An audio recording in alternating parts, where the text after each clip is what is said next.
Hey there, my name's Mark McCartney, and welcome to the What is a Good Life podcast. Over the last 3 years, I've interviewed over 200 people around this question, not to prescribe you with the universal answer, but to help you to find and define your own answer to this question.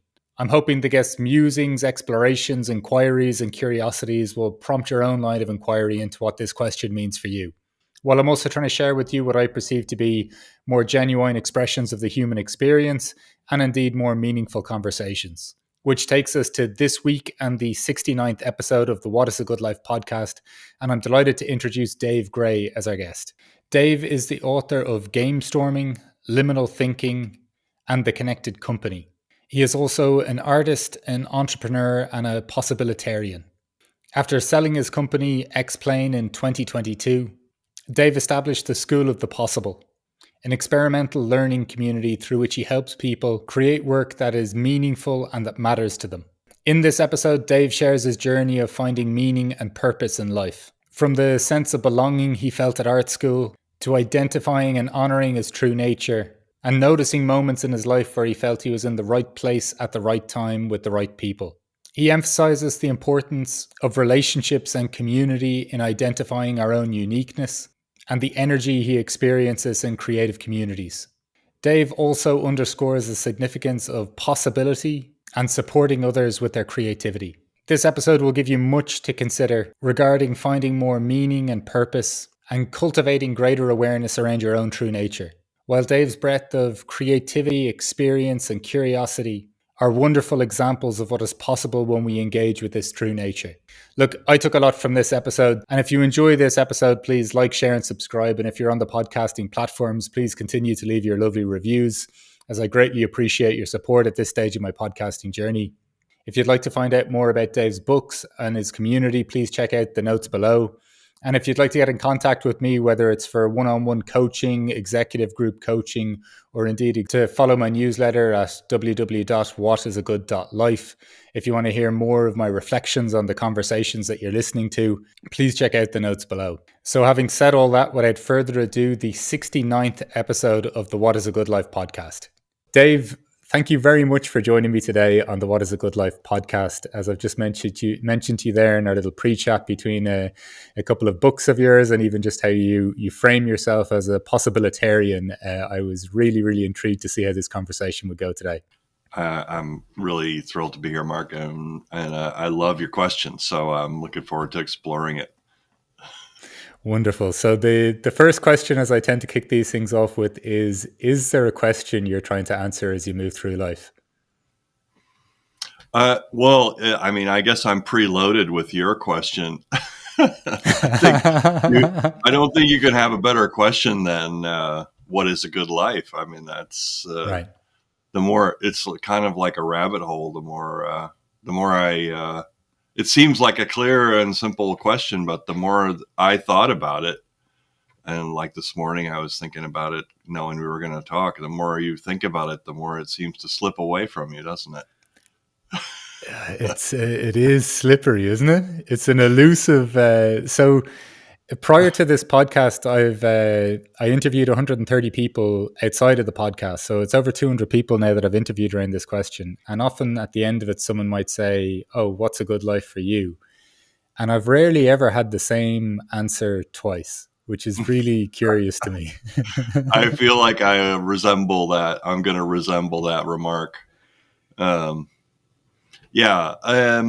think the question that comes up for me most is meaning. Right. You know, I think I was poking around with this idea in my journal this morning because I knew we were going to be talking, and I think meaning is different. It can be different for everybody. It's also slippery, but I think, at least for me, I think a good life has meaning. It's meaningful. Yeah.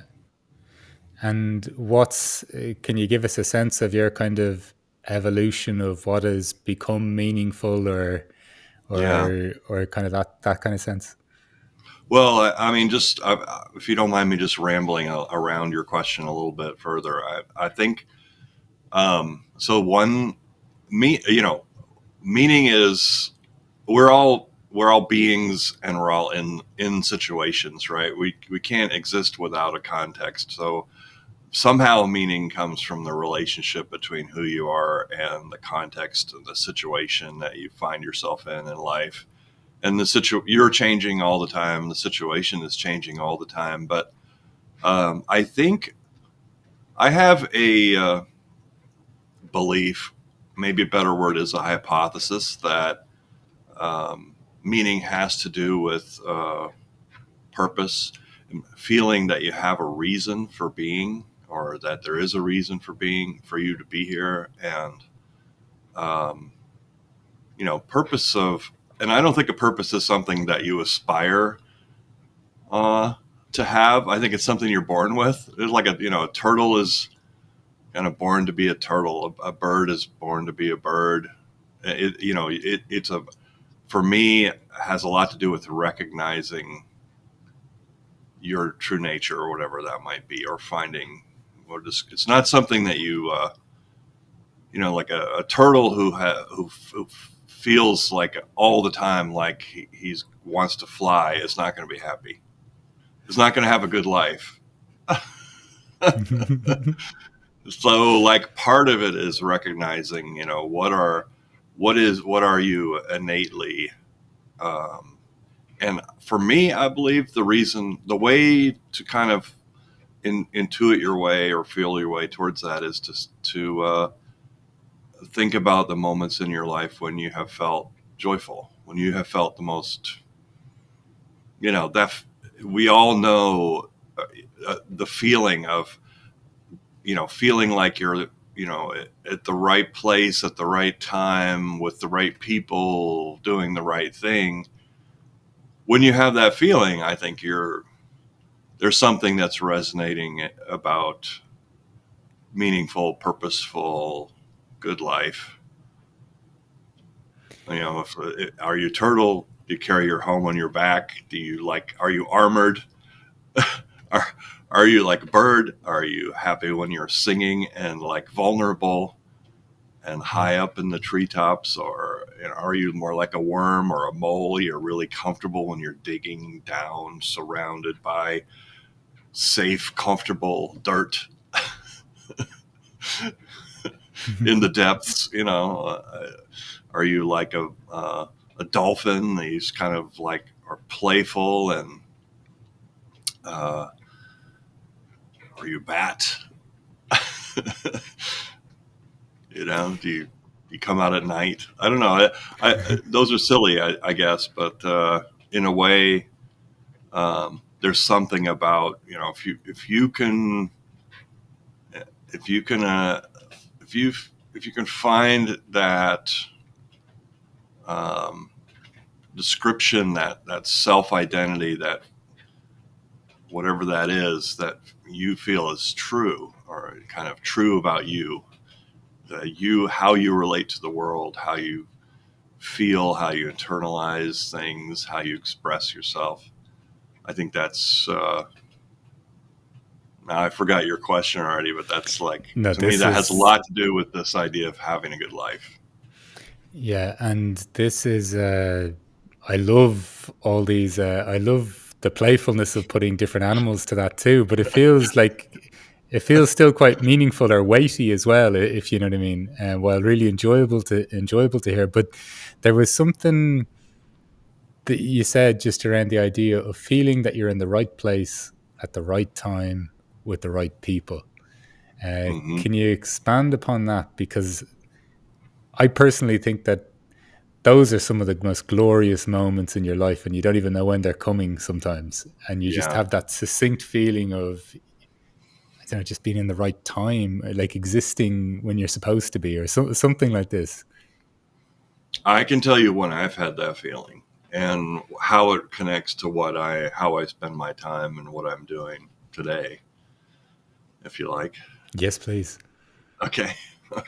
Uh, for me, I truly felt a deep sense of belonging when I landed in art school as an art student. And it was a kind of it was a rocky journey getting there, because it was like not something that anyone encouraged me to do. It was something that I felt, kind of driven, like the salmon swimming upstream. I felt like I needed to be there. I don't know why, but it's, for me, um, if, I would be drawing in my classes no matter where I went. So, so I needed to be, that felt like that was a very important thing. And, yeah, so that was the first time that I ever felt like I truly belonged. Like I was in a community of people who were like me, somehow on a similar but different but similar enough journey.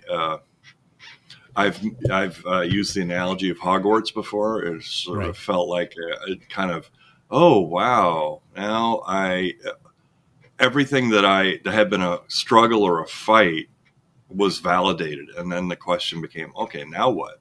And so you don't have to argue or fight or claim this space of being an artist.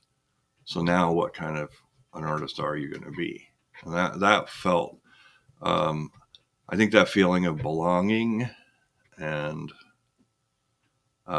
feel validated. And I had been, I suppose, a bit combative about it up to that point. I was like feeling like artist is not something that parents encourage their kids to become. Usually, it's not something where there's a lot of societal kind of recognition. Oh, well, you're going to make a lot of money. Like, oh, that's a great career. Oh, there's like lots of people recruiting for that position. There's nothing like that. So it's something that people have to choose in spite of that. And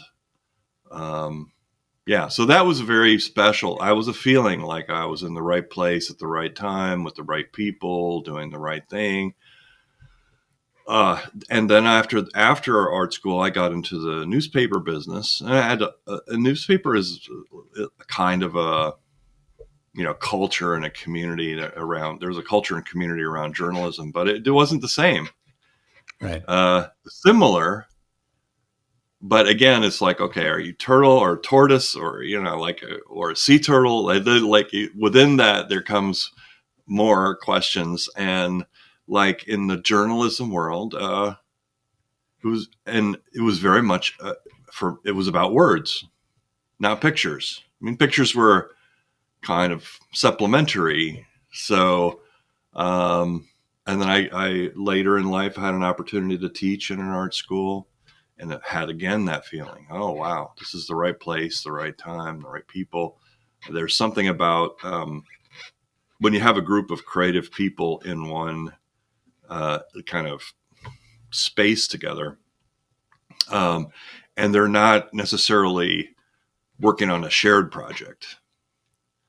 They're not in a company. Yeah. They're working as individuals. They might team up on projects, but they're very free to do their own thing. That's something very special about that. Something very unique and beautiful about being a part of a creative community where there are no boundaries around what is expected of you or what you could or couldn't do, and there's also a sense of support, and also I guess I don't know if competition is the right word, but pushing each other to excel, and building on each other's ideas. So all those things to me, when I sold my company in 2022, just now 2 years ago, and I was faced with this question, what am I going to do now? That was where the School of the Possible came from, is that feeling of, what I had, what I think of as creative output or creative work has changed a lot because I've been an entrepreneur. I've started a company. I have really got to enjoy the discipline of creating customers. And so, it's not just about making pictures for me anymore. It's about what you can create in the world, which can be all kinds of different things. So it's, for me, that was part of saying it's not an art school, it's a school. That's why it's the school of the possible, because um, everyone, I think we are creative as a species. We're a creative species. I think we are ingenious, and we're thinking all the time, and we like solving problems, we like puzzles, um, we like when we watch movies or read stories or play games, we have predicaments, we have problems we have to solve, things we have to figure out, things we have to do. So we like that. Um, and everybody has a next best step, or I think everyone has also possibilities around them that uh, they haven't thought about. Right. The things you could, a possibility is just a choice you could make. And there's always choices you haven't considered or haven't thought about that you could make. And so that was where the School of the Possible came in, as this idea of, oh, can we build a creative community? Can we do something virtually so people can be anywhere and join from anywhere and be part of it from anywhere? And can we create a space that has that feeling of belonging and creative possibility that I felt in when I was in art school? But can we make that in such a way that anyone can be part of it? You don't have to identify as an artist necessarily to be part of it. I love this notion that even creating a customer, there's seeing the creative possibility in so many different things that may not traditionally be considered the creative space, or something to this effect. There's something you said at the start of that answer that I'd just like to go back to for a moment, which I thought was really beautiful. The moment of getting to art school and kind of realizing you belong somewhere, and also that satisfaction of, whether it's a salmon going upstream, but the sense of but you like when you opened up at the start saying, like, almost like the question as well around of what is meaning. For whatever reason, when you started describing that process, and then looking back on the things that you got through, it just feel to endow them with meaning then, or something like that. Do you get a sense of that, or is that just me waffling away here? Well, I don't know. Maybe rephrase the question. I'm not sure I understand what It's you're asking. just the sense of how struggles, when you inherently know what you want to become, or you have those moments or realizations and moments of, I'm exactly where I'm supposed to be. It almost seems to breathe meaning into the experiences that you went through that could be perceived as struggles up until that point. Maybe so. Yeah. Maybe so. I think. Well, yeah. So for me, the difference, the salmon part of the journey for me was very much about, um, you know, a feeling of not fitting. Right. It's, I guess you could say I had a kind of a sense of in early life that I didn't fit in, that I didn't belong, that, for me to be who I felt that I was not going to fit in, or, wasn't going to be, um, you know, normal, maybe, whatever that is. Yeah. But yeah, it was a feeling of, okay, yeah, I guess you could say a restless feeling, a feeling of something is missing or something's not quite right, or, but I also have, I think, some people will say, I don't know what I want to do. And I was just one of the people. I always kind of had this feeling of who I was and what I wanted. And it was, the world just wasn't conforming to that. So I guess you could say, maybe when I was starting, it was like a turtle trying to fly. I did feel a bit like that. Yeah. When you said you have the suspicion or the belief that this purpose thing in us, it's absolutely innate, like we're almost born with it. What do you kind of see then as because I often think we're trying to run to get to somewhere, but often it's kind of a revealing of something that's already there, that I Yeah. find kind of intriguing in life. And that when you described it that way, like I feel like that resonates with me, even though I wouldn't be able to put much, like wording behind it. But that's just like a sense that I have, like, and it feels very intrinsically linked to a sense of true self as well. Like, does this is how long have you kind of held that perspective, or how have you kind of come to that? Maybe I cling to it um, like a piece of wood in an ocean, but I would say, I think I don't think it's hard. It's a hard leap. It's a big leap of faith to say that you have a nature. We all have a nature that we have. Uh, each of us, we have, of course, a lot in common. But in addition to that, each of us has a unique um, flavor of who we are, how we exist, what we yearn for, how we see the world, how we interact.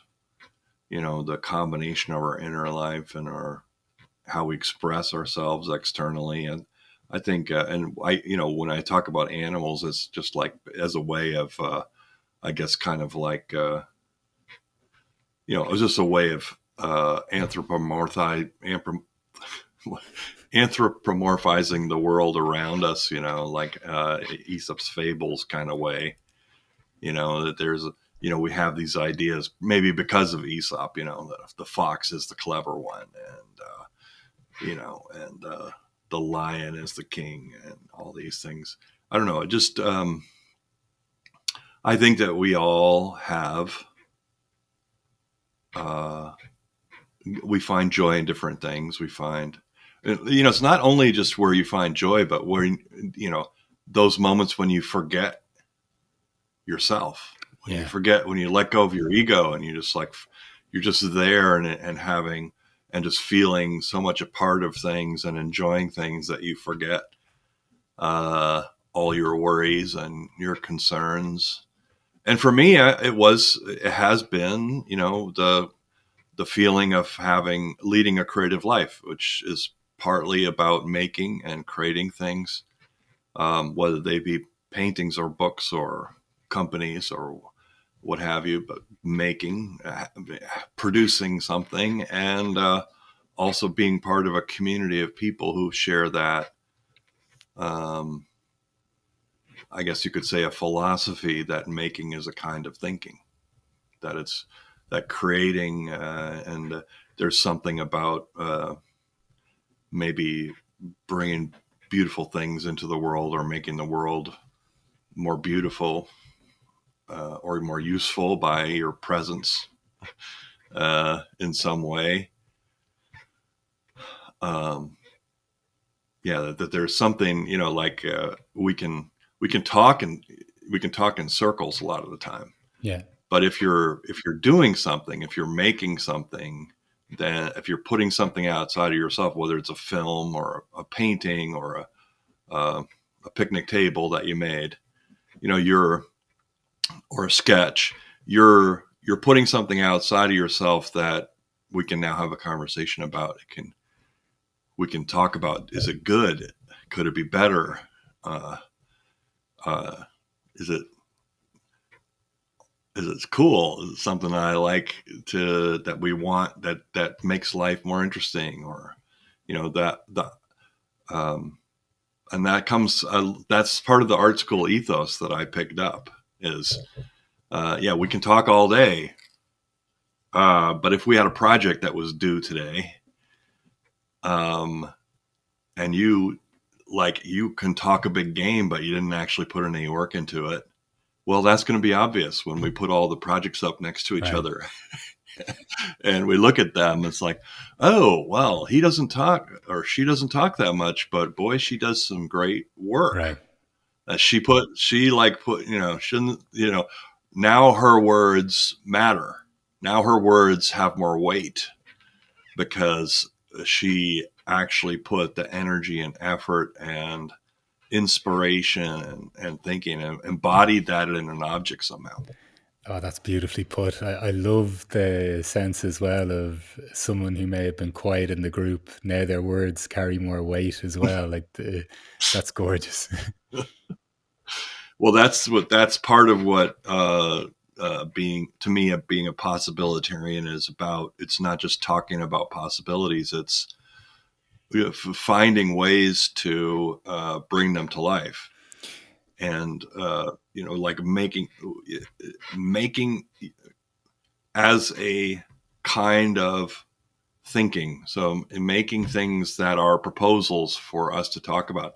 This guy named Doug Engelbart I think he was at Xerox PARC, but he is the guy who invented the mouse, the computer Right. mouse. And for a long time before there was any kind of working anything, he would just walk around with a block of wood and talk to people about this idea. He would put it on the table and move it around. That's what I mean by externalizing, by making as a kind of thinking. He was creating a toy or an imaginary tool that by playing with, people could start to understand how it could be a real thing, how it could be a thing. There's something you mentioned earlier just about the idea of being in a creative community and not necessarily people Mm. collaborating on the same project, but even just how you're even touching to it, it felt like very alive, there's some energy or something to it, the way you were even just alluding to it. Could you give us a sense of what that is like for you, like when you're in Yeah. that environment? Well, a community in a way is a project. It's a shared project. Right. And any community is kind of a project, and people, it's like a creative community is a project of projects, uh, and yeah, I don't know. I guess so. For the energy thing, for me, I found a lot. Well, energy is such an important part of life, right? Life is Yeah. energy. Ultimately, all the energy comes from the sun. It gets recycled and cycled and through us and through plants and leaves and animals and a lot of things before it finally dissipates. But so when people come together, they can generate energy or they can drain it too. like so, and like for me, energy is so important, and that's for me part of what I get out of being a part of creative, generative type of community is. Um, and that really was what I was seeking. I'm at a point in my life. I've had a company. It was a design and consulting type of company. A lot of airports, a lot of flying around. I got to make friends all over the world, which is great. But at the same time, it's exhausting to be always traveling. So I knew in my next iteration, I wanted to be like stationary, like in one Like a place. tree. But I also knew that I wanted to stay connected with all these people, all these great, interesting people. So that led to virtual. And then once you have a constraint like that, what can you do with it? And so for me, that very much clearly, creative energy comes from this mix of when you get creative people together or people who are in a creative mode. They don't have to be, I mean, everyone's creative in some way, but I love to ask people what is the project they're most excited about right now. And it doesn't matter if it's work related or if it's, I've been making watercolors and just for me and I love it. And it could be anything.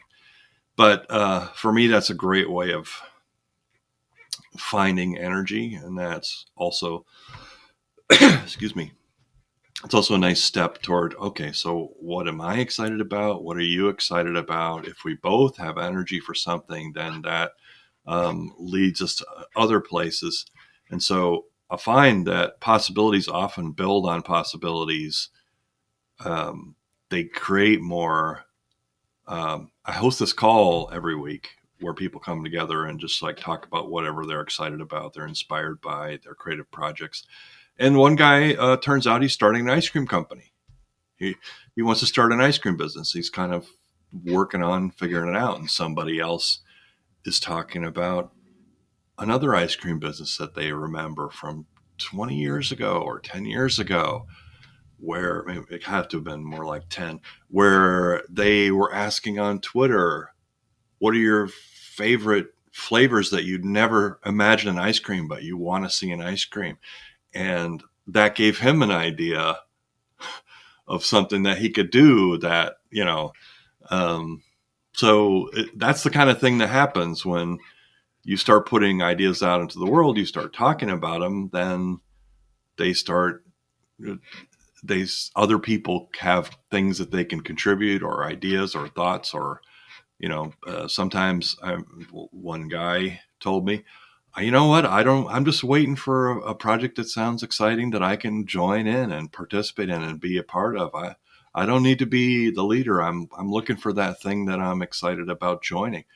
Well, that's nice for people to know. Yeah, yeah, That's, I mean, so for me, that's very, that's just where I get my energy and where I find a lot of excitement and meaning is when people have, I don't know what the word is, but where they can be, truly pursuing their uniqueness, but in a context. Like if you think about Saturday Night Live, right? Every They're good years and bad years. Better, some seasons are better than others, but when they're really doing a great job, everyone is playing to their unique kind of patterns, but they're also all playing together in a way that's just beautiful and fun.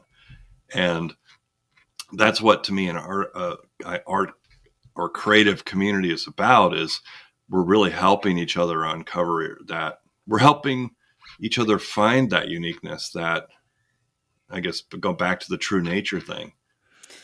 Are you a straight man? Is that your special gift? Like you can just keep a poker face no matter what? yeah. Or is it, like if you, and like my wife and I have been watching Seinfeld, where, like over the course of years, you can see them getting better at playing with each other. Watching 8 years of their, life in a row, you can see them getting to know each other, and like in the early days, they're feeling each other out. They really learn how to play at each other's strengths. That's a creative community. I think that's the power of it. But there's this. You're reflecting. You see yourself reflected in other people, and the reflections that you see help you see yourself, and as well as them, as well as who you are collectively. Oh, well, that's very interesting. So you're even, because the thing that I was, which I loved at the start, is even just accessing, even in regular normal conversations, what project are you most excited about, or what's the thing that's got you most Mm. excited?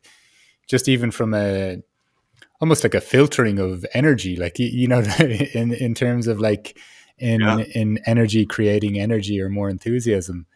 But this sense then of helping other people find their uniqueness and potentially reflecting back your own uniqueness to you, that's quite considerable, isn't it? Like that's quite a considerable part of it. yeah. Well, I mean, you look at studies. I was looking this morning at last week or so, kind of clicking around studies of what makes people happy in life, and relationships are a huge part of that. It seems that feeling of belonging, a feeling of connectedness, feelings of trust and intimacy. So yeah, I mean, I can't imagine a good life that was totally solitary. Although I know there are such things as monks and hermits. Yeah. It it uh, is an interesting one because I would classify myself as very comfortable with people, but also very comfortable by myself, and relish mm-hmm. quiet time as well. And and at one point, probably having an overweighting to the idea that that more realizations are made by myself. You know, because I think it is interesting what you brought up here, just how other people can help reflect things back to you, which I think is an inherent part of life as well. But yeah, I the connection piece is just so fundamental wherever you look in terms of either research, just your own experience. Like, you know, even moments you're describing there of a real sense of belonging, not only just within yourself, but then also within that unique expression of yourself, also finding a place where it can feel in commune with other people as well. I agree with you. Yeah. There's some part of me that loves the kind of archetype of a monk in some of how I've approached my lines of inquiry or whatever it would be, but the connection piece seems overwhelming at this stage. Well, I guess the way I maybe this is oversimplifying. It might probably is, but for a monk, like a lot when you look at the kind of monastic uh, point of view, a lot of it is about eliminating the self, um, eliminating suffering, losing your sense of self, kind of losing the ego. Um, but less so about making connections with other people. And when you think about the joyful monk, the laughing monk, the big fat Buddha laughing monk, it's hard to think of that monk without thinking of that person being around other people, Yeah, isn't it? yeah, It's You don't think of that lonely monk on the mountaintop as someone who's just laughing and having a great time. Maybe it's an interesting yeah. image, but usually that is the person. That solitariness is about eliminating the self. Uh, maybe it's like I say, maybe it's an But you know, oversimplification. there's an interesting part of, and I don't know what your experience feels like, but so I sometimes think that if I'm close enough to that experience of a natural version of me, whatever other terminology we may want to use, in a weird way, I stop making decisions because it's just I can only be myself, and Mm-hmm. it create, like, you know what I mean, like, and it's not like I very much feel in my absolute uniqueness, but it's almost like the mental construct of me isn't necessarily in the driver's seat. There's, like, I've had even experiences this week where I've come up against the edge of myself, and when I tried to go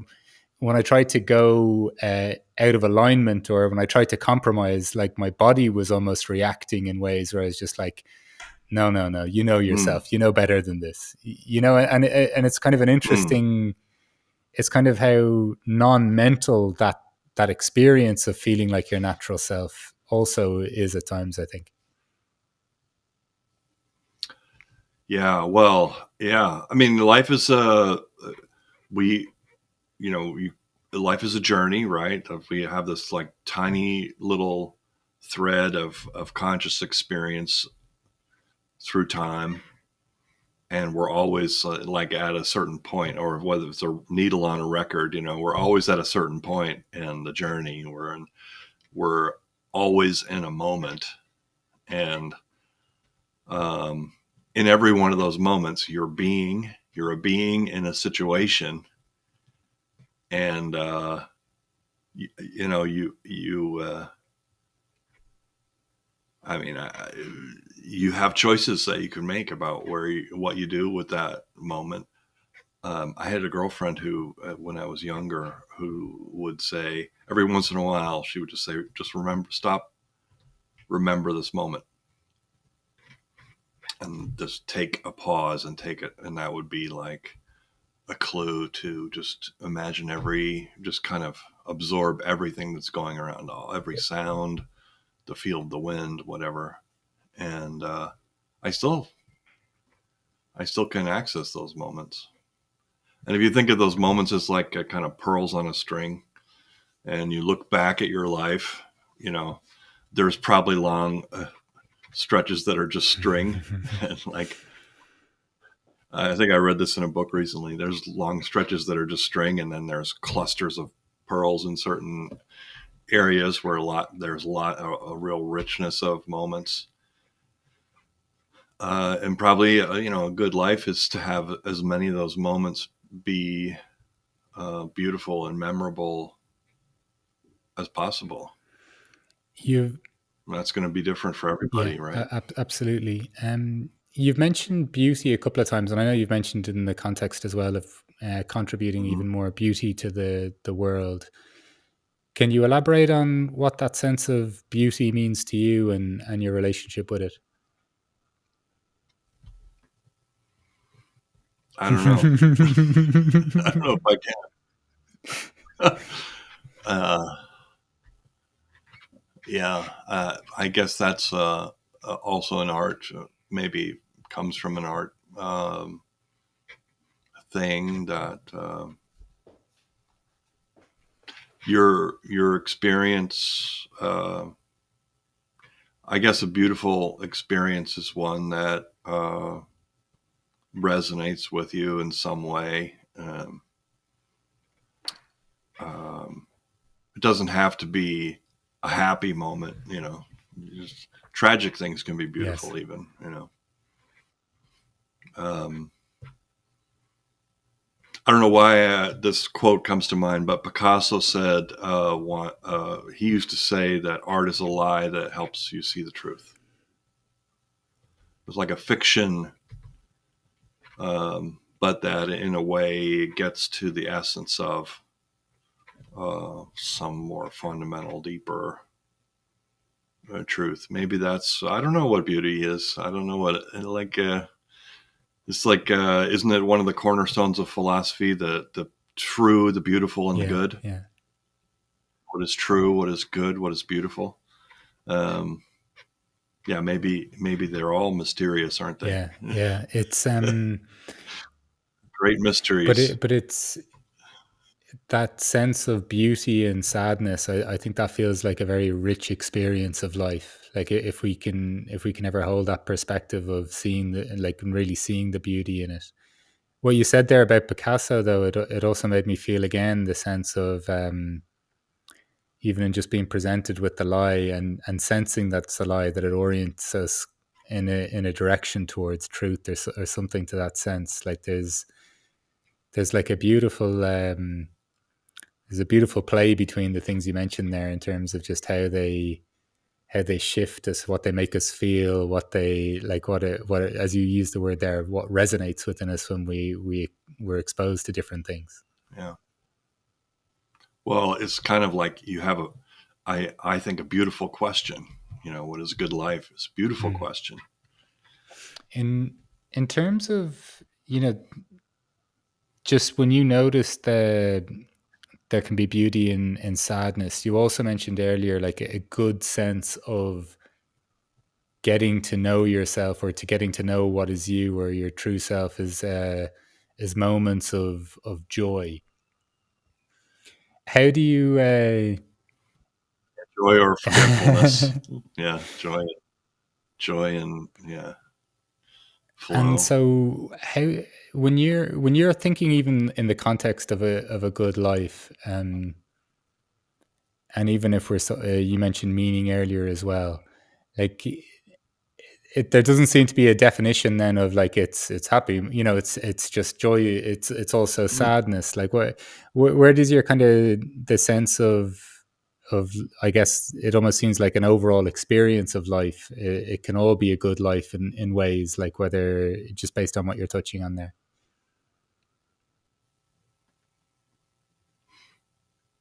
Yeah,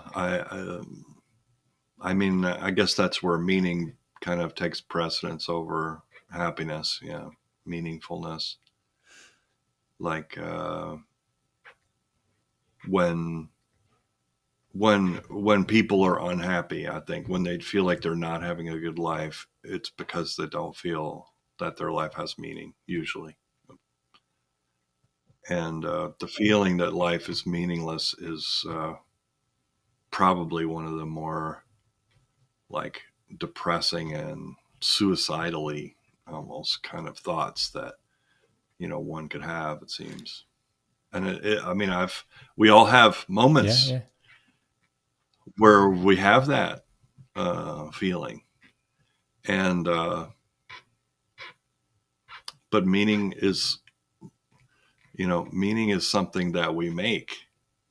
It's not something that is there. which I think We is one of the which is one of the thoughts when I consider that makes it it almost makes meaning hard to hold on to as well. When we were talking earlier about how some of these things are slippery, right? Yeah, yeah. But we create meaning. We make meaning. So yeah, it's in a way it's kind of like this recursiveness of mathematics. You can't, it's a self-contained system that can't prove its own validity. Um, but yeah, I mean, I think at the end of the day, we find meaning in those simple things, like you smell a campfire while you're walking in the woods. It's just this simple things that are meaningful.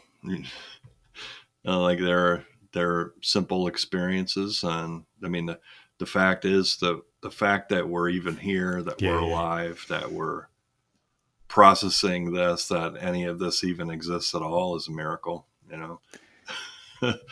But I can't say that I don't think anyone can say that they've never struggled with um, meaning, with wondering about what it all means, or whether it means anything, or whether life has meaning, or whether it's meaningless.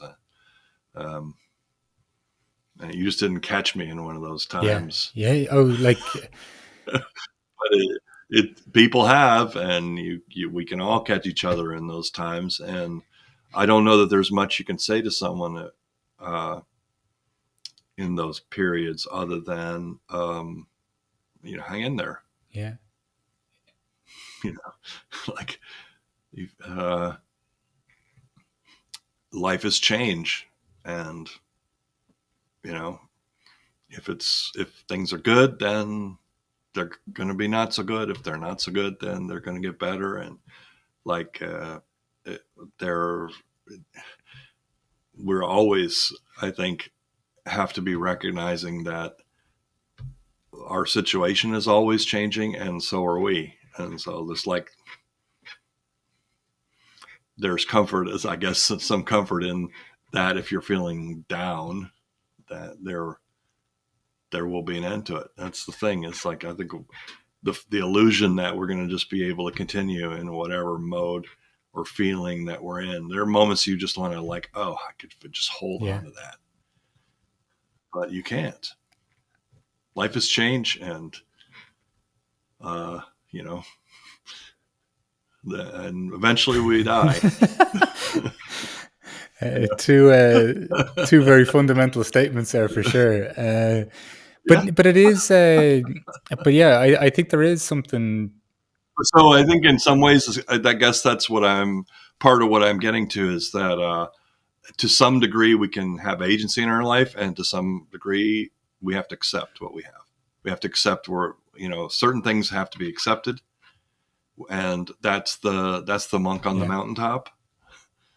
That we have to just accept what is, and welcome what is, and be able to recognize and reconcile to what is. And then there's the monk in the brothel, or for whatever you want to call it, the monk at yeah, the feast, maybe is a better word. But, then there's the true enjoyment and connection and fulfillment and meaningfulness. And we all have those summers and winters in our lives that we have to navigate. There's there's a beautiful book by a German author called Hermann Hesse, and it's called Narcissus and Goldmund, and it has a Hmm. two people that start off in a monastery, and one, the guy who becomes the abbot and he's the star kind of the monastery, he quickly tells the other protagonist in the story that he's not a monk, and then he goes off and Hmm. he's hurt by this, but he goes off and lives his life and indulges in everything. He's an artist, he has all his money, he throws all his money away, and then the monk always stayed, very disciplined to the core and very reasoned and everything else, and they kind of come back together at the end of the story, and they both respect each other's journeys for how they found the expression of themselves in two very different paths. And there's some stuff you've been pointing to in terms of even the idea of finding meaning, and then that exploration of meaning sometimes leads us to meaningless places, or a sense of meaningless, if you know what I mean. And then even just the wider context of thinking about life, and wow, isn't it crazy that we exist at all? Like, these are wonderful perspectives to hold, and then sometimes they can also, I don't know, bring almost too much instability or uncertainty to my life. But I think they're important things Hmm. to play with or to consider all the same, if you get me. Yeah, I think it's important just to remember always, if you're up, there Yeah, will be downs, yeah, yeah, and appreciate the ups while you have the ups. And then when you're down, there will be ups. And, like I think there's, to some degree, you want to be in the moment that you're at, but also recognizing that everything yeah. changes. And I think I mean, without the, and it's only by those contrasts that we even know that we even know what joy or misery or happiness yeah, is. absolutely. There's just over the course of the conversation, Dave, from talking about meaning to expressing your uniqueness to a sense of belonging, and multiple kind of senses of community, relationships, connection, beauty, creativity, the idea of energy, and tapping in, and kind of fueling each other with what excites us most in life. True nature, your own unique path, just possibility, obviously, that you've touched on a number of times. And I think as well, just shared so many beautiful perspectives on lots of subtle experiences in life as well. Just really curious to hear your answer to the question, Dave, of what is a good life for you.